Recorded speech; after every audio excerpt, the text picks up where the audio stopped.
Bonjour à tous. Alors ce matin, j'aimerais, avec l'aide du Saint-Esprit, parce qu'il est présent maintenant, il est là avec moi, mais il est aussi avec vous, eh bien, à vous encourager. On a toujours besoin d'encouragement parce que nous sommes vraiment dans un monde, je dirais, anti-foi. Un monde laïque hein, où les gens ne supportent plus parce qu'ils ont une mauvaise idée de la religion et ils mélangent Dieu et la religion. Et, ou alors ils ne croient plus en rien du tout parce qu'ils ont été déçus, parce qu'ils sont dans des problèmes, des situations insurmontables. Mais j'aimerais vous encourager quand même. Déjà, pour les chrétiens, parce qu'il faut entretenir votre foi. Parce que sans la foi, il est impossible de plaire à Dieu. Et n'oubliez pas aussi une chose, c'est que Jésus avait dit, mais quand je reviendrai, trouverai-je la foi sur cette terre? Encore la foi sur cette terre. Et puis, aux autres, hein, peut-être que vous êtes en recherche, qu'il y a là des interrogations, mais vous êtes en train toujours de vous poser des questions. Alors écoutez, ce message est pour vous. Aux hommes, cela est impossible, mais à Dieu, tout est possible.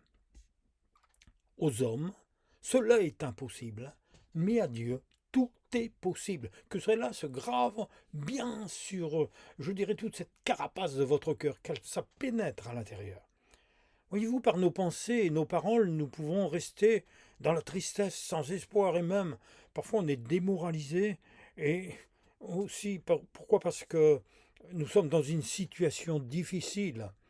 Et vous avez parfois des amis, des gens bien pensants, même de votre famille, qui vont dire à cette personne que, eh bien, écoute, la guérison, c'est impossible, les médecins l'ont affirmé.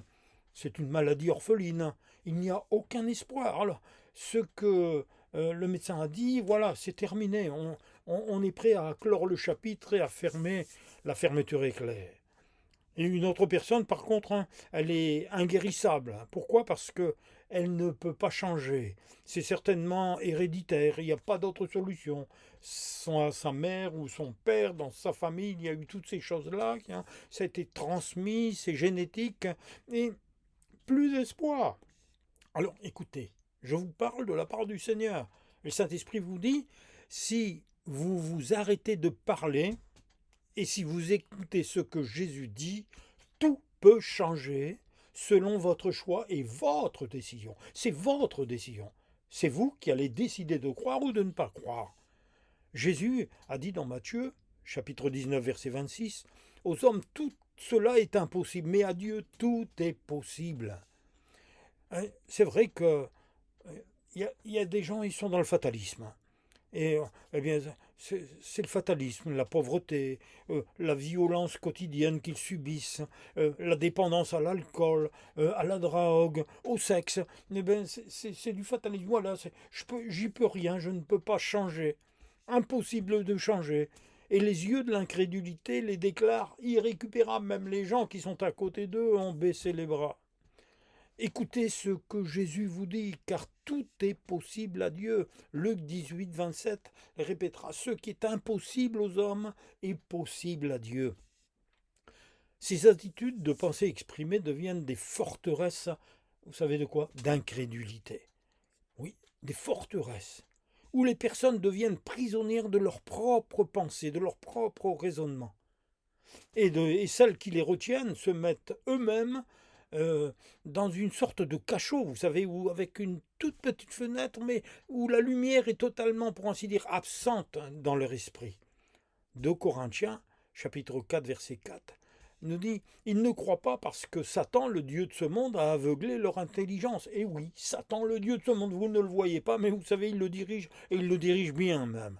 Ce Dieu les empêche de voir la lumière diffusée par la bonne nouvelle de la gloire de Christ, lequel est l'image même de Dieu. Jésus est venu nous apporter la lumière, il est venu nous parler de son Père, et il a fait des miracles extraordinaires, et le Saint-Esprit qui a été envoyé par Jésus continue à faire son œuvre. 2 Corinthiens, chapitre 10, versets 4 et 5.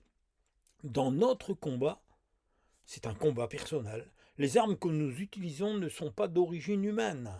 Ce sont des armes puissantes de Dieu qui permettent de détruire les forteresses. Alléluia. Et oui, détruire les forteresses. Vous savez, Nous avons un combat mené contre nous-mêmes, contre nos raisonnements, nos pensées, parce que il y a des amis, il y a même pas des frères, des sœurs parfois, ils restent dans un genre de défaitisme parce que les pensées sont entrées dans leur forteresse et il y a des barrières, il y a des créneaux, je dirais, qui sont tout autour d'eux, mais ils sont à l'intérieur.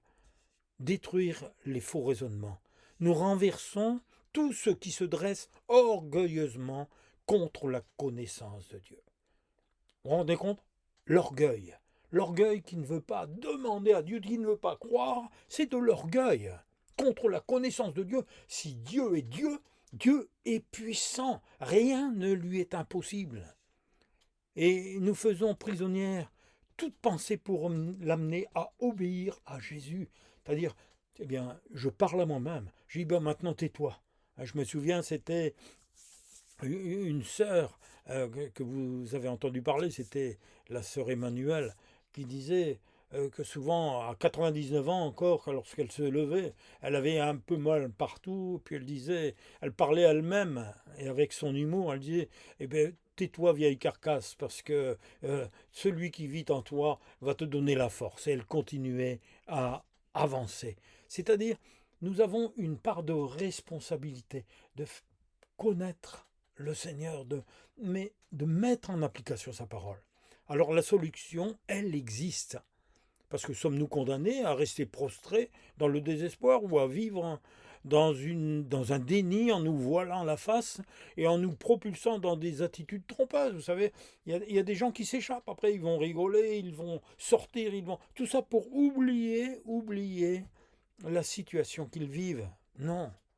Il existe pour celui ou celle qui est prisonnier de ses pensées un moyen de s'en sortir. Viens à Jésus. Venir à Jésus et le connaître, c'est la seule solution. Pourquoi? Parce que la foi vient de la parole de Dieu. Ce que vous entendez, eh bien, peut motiver, peut vous donner cette foi. La foi est indispensable. Même un tout petit peu de foi, tout petit peu de foi. Dieu n'éteint pas le lumière qui fine.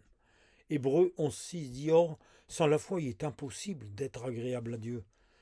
Car il faut que celui qui s'approche de lui croie que Dieu existe et qu'il récompense ceux qui le cherchent. Alléluia. C'est vrai. Regardez, il y a un très bel exemple dans l'Évangile. C'est cet homme paralysé depuis de nombreuses années. Et vous allez voir, ça va parler à votre cœur. Et ouvrez-le pour recevoir cette foi que cet homme a reçue aussi. Marc chapitre 2 verset 3. Il est dit que donc cet homme était paralysé depuis très longtemps. Et puis on voit dans Marc, c'est écrit, 4 hommes vont vers Jésus et ils lui amènent un paralytique en le portant sur un brancard. À l'époque, il n'y avait pas les ambulances, tout cela. Et ils étaient là avec cet ami dont ils le portaient sur un brancard. Et c'est le témoignage d'un homme paralysé, conscient de sa situation. Il est privé de sa mobilité, il est dépendant de ceux qui l'entourent. Et il va parler avec ses amis, vous savez de quoi? De la rumeur qui se propage dans la région de Jérusalem. Un homme appelé Jésus annonçait le royaume de Dieu et il guérissait toute maladie. Toute maladie. Rien ne lui était impossible. Et ensemble, quand même, ils ont parlé, puis ils s'accrochent à ce témoignage. Et en voyant cet ami paralysé, puis en lui disant, et sans se poser d'autres questions, et ça, vous savez, c'est important, ne pas trop se poser de questions. Ils vont mettre leur volonté en action. Ils vont dire, ben, allez, il y a un espoir là, on va agir. En croyant que la rumeur qu'ils avaient entendue, était peut-être vraie, puisque beaucoup étaient en train de la propager. Il y avait des dizaines de témoignages qui circulaient. Matthieu 4, 23-24, et il est écrit que Jésus parcourait toute la Galilée et il enseignait dans les synagogues, dans leurs synagogues. Il proclamait l'évangile du royaume, une bonne nouvelle. Et il guérissait toute maladie et toute infirmité dans le peuple, dans tous ces pauvres, dans tous ces gens qui n'avaient plus d'espoir, qui n'avaient pas, à l'époque, il n'y avait pas tous ces progrès techniques de la médecine. Et c'était terrible pour ceux qui étaient malades ou paralysés. Et la Bible nous dit, sa renommée se répandit dans toute la Syrie. On lui amena tous ceux qui souffraient atteints de maladies et de tourments de toutes sortes, possédés, épileptiques, paralysés. Et qu'est-ce qu'il a fait? Il les guérit. Alléluia. Vous savez, ses amis vont le porter. Pourquoi? Parce qu'ils vont saisir l'occasion qu'il leur est donnée. Ils ne se posent pas de questions, je vous disais. Et pour leur ami qui souffre depuis des années et dont la destinée semblait complètement arrêtée. Ils vont former une équipe de choc, car aucun obstacle humain ne les arrêtera. Ils vont se frayer un passage dans la foule parce que beaucoup venaient écouter Jésus. Et même la Bible nous dit que la porte d'entrée était bloquée parce qu'il y avait beaucoup de personnes qui voulaient l'écouter. Et parce qu'ils étaient venus voir Jésus. Et ces gens, ces hommes, ces 4 amis, rien ne les arrête. Ils passent sur le côté, ils grimpent sur les escaliers, montent sur le toit.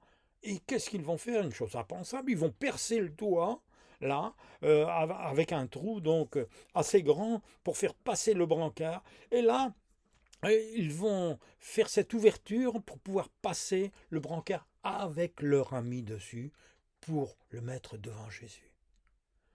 Avec leur ami dessus, et celui-ci se retrouve au pied de Jésus dans la maison. Mes amis, pas de mots. Certainement, beaucoup étaient stupéfaits d'une telle audace et aussi d'une détermination. Le conventionnel était complètement renversé et la tradition était dépassée. Même les pharisiens qui étaient là, les hommes religieux étaient stupéfaits. Et cette action folle au point de vue humain, devant ces religieux, c'est vrai, paraissait hors du commun. Mais ces religieux, vous savez aussi, leur cœur s'était endurci. Et ils réagissaient avec un cœur endurci. Mais tout a basculé, parce que Jésus, rempli du Saint-Esprit, va agir devant tous et aux yeux de tous. Il va faire une chose qui est impensable. D'abord, il va dire « tes péchés te sont pardonnés ». Il va pardonner les péchés de cet homme et ensuite le guérir. Pardonner les péchés. Et alors les religieux, c'en est trop. Il n'y a que Dieu qui puisse pardonner les péchés. Mais Dieu a décidé, Jésus fait connaître son Père, lui et son Père ne font qu'un. Et là, il va faire cette merveille devant les yeux ébahis de tous pour réfléchir, pour leur donner accès au royaume. Jésus voit la foi de ces hommes et il se réjouit de leur courage. Et il pardonne le paralytique de ses péchés. Alléluia. Il libère son âme de toutes ses fautes, de tous ses péchés, devant des religieux offusqués, devant une population qui s'attend même encore à autre chose, mais il va parler du péché. Et tout naturellement, en tant que fils de Dieu, le Sauveur envoyé par son Père, ayant reçu de son Père toute autorité, il va accomplir tout naturellement cette guérison. Il se révèle au cœur de tous ceux qui sont là. Marc chapitre 2, 5 à 12. Voyant leur foi, Jésus dit au paralysé, « Mon enfant, tes péchés te sont pardonnés. » Il y avait là quelques spécialistes de la loi qui étaient assis et qui se disaient en eux-mêmes, « Mais pourquoi cet homme parle-t-il ainsi? Il blasphème. Qui peut pardonner les péchés, si ce n'est que Dieu seul ?» Jésus sut aussitôt dans son esprit qu'ils raisonnaient ainsi en eux-mêmes. Parce que Jésus voit tout, il sait ce que vous pensez actuellement. Et il leur dit, « Mais pourquoi raisonnes-tu? Pourquoi raisonnez-vous ainsi dans vos cœurs? Qu'est-ce qui est le plus facile à dire aux paralysés? Tes péchés sont pardonnés? Ou lève-toi, prends ton brancard et marche. » Eh bien, afin que vous sachiez que le Fils de l'homme a sur la terre le pouvoir de pardonner les péchés, il se tourne vers le paralytique et il dit, « Je te l'ordonne, dit-il au paralysé, lève-toi, prends ton brancard et retourne chez toi. » Alléluia.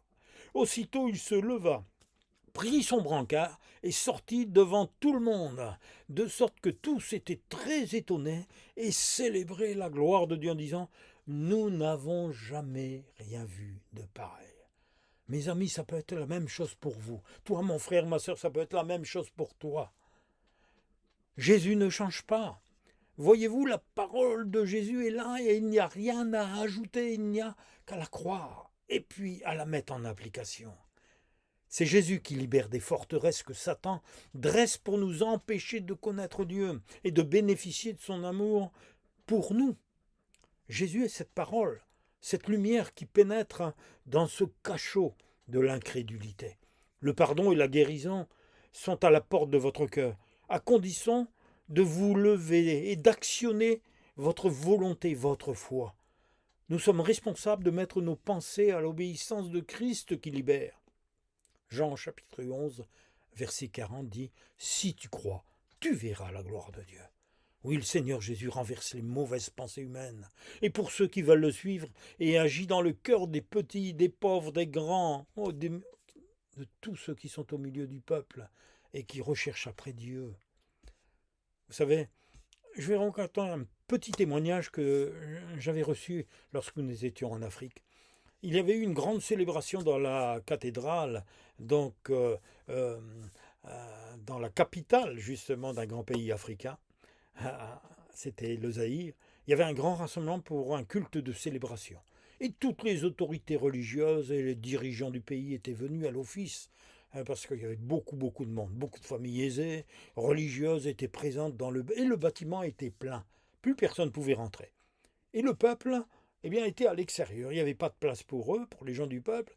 Et ceux qui vivaient dans les quartiers pauvres, insalubres, étaient à l'extérieur. Mais ils étaient venus voir un peu, peut-être pour voir un peu certaines autorités, ou alors les beaux chants qui s'élevaient de la cathédrale, ou les beaux habits des cardinaux, des évêques, de tout cela, je ne sais pas. Mais il y en avait des milliers qui étaient là en essayant d'écouter ces magnifiques chorales, les chants qui résonnaient de ce bel édifice. Ils étaient à l'extérieur. Mais Dieu, par son esprit, voyez-vous, je vais vous dire une chose, il n'était pas à l'intérieur, mais il était pourtant présent à l'extérieur, parmi la foule, parmi les pauvres. Et à un certain moment, il y avait une maman qui avait sa petite fille qui était handicapée parce qu'elle avait des pieds perclus. Et elle la portait dans ses bras. Et la petite a fait sentir à sa maman qu'elle avait besoin d'un besoin pressant. Et celle-ci s'écarta un tout petit peu pour mettre la petite par terre, afin qu'elle se soulage. Et puis soudain, devant les yeux ébahis de tous ceux qui étaient là, elle a commencé à crier. Pourquoi ? Parce qu'elle voyait les pieds de la petite qui bougeaient dans tous les sens et qui tous ces pieds déformés qui reprenaient forme. Ils se sont modifiés, ont repris leur forme naturelle. La petite fille venait d'être guérie. Il y avait eu un miracle à l'extérieur et non à l'intérieur. Alléluia. La joie produite par ce miracle a produit une louange extraordinaire qui montait vers Dieu. La foule était dans l'admiration. Et tandis qu'à l'intérieur de la cathédrale, l'office continuait son rituel, mais sans la manifestation de la puissance de l'amour de Dieu, l'amour de notre Père, Jésus. Oh Jésus, oui, rien n'est impossible à Dieu, à notre Dieu. Et il est juste. Venons avec un cœur simple comme un enfant. 2 Corinthiens chapitre 6 verset 2. Dieu déclare en effet, au moment où se manifestait ma faveur, je t'ai écouté. Au jour du salut, je suis venu à ton secours. Eh bien, voici maintenant le moment d'accepter la faveur de Dieu. Voici le jour du salut.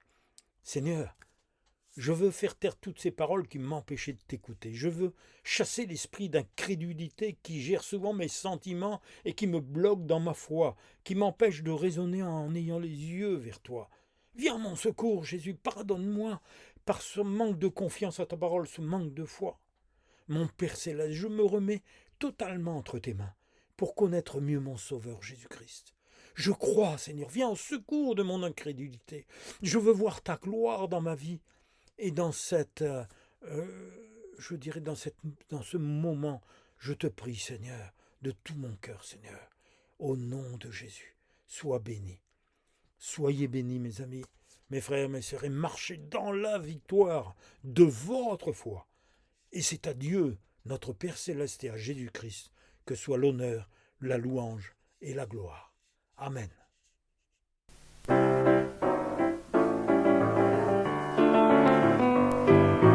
Rien n'est impossible à Dieu, il est le même, il ne change pas.